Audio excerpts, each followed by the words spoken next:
రీసెంట్గా భారతదేశం ఇలాంటి ప్రాపగాండా జరగకుండా చైనా నుంచి, టర్కీ నుంచి కొన్ని సోషల్ మీడియా ఛానల్స్ కూడా ఇండియా బ్లాక్ చేసిందనమాట.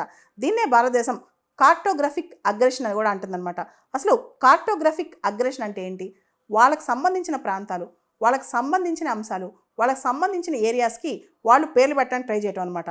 అంటే వాళ్ళ భూభాగంలోకి, వాళ్ళ టెరిటరీకి సంబంధించిన ప్లేసెస్, ఆ ప్లేసెస్ మ్యాప్స్ పబ్లిష్ చేయటం, ఆ నేమ్స్ మార్చడం, ఆ ప్రాంతాల పేర్లు మార్చడం, ఆ ప్రాంతాల్లో అసెర్షన్ ఇవ్వడానికి ట్రై చేయటం, అంటే చెప్పుకోవడానికి ఇది మా సార్వభౌమ అధికారం కిందకు వస్తుందని చెప్పుకోవడానికి. యాక్చువల్లీ వాళ్ళ అది భూభాగం కాదు, వాళ్ళ సార్వభౌమ అధికారం కిందకి రాదనమాట. దాన్నే కార్టోగ్రఫిక్ అగ్రెషన్ అంటారు.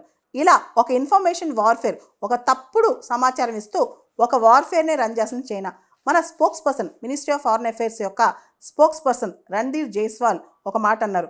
Arunachal Pradesh is an inalienable part of India. It was and is and will be a part of India. ఎట్టి పరిస్థితిలో అరుణాచల్ ప్రదేశ్ మందే, మనలో భాగమే.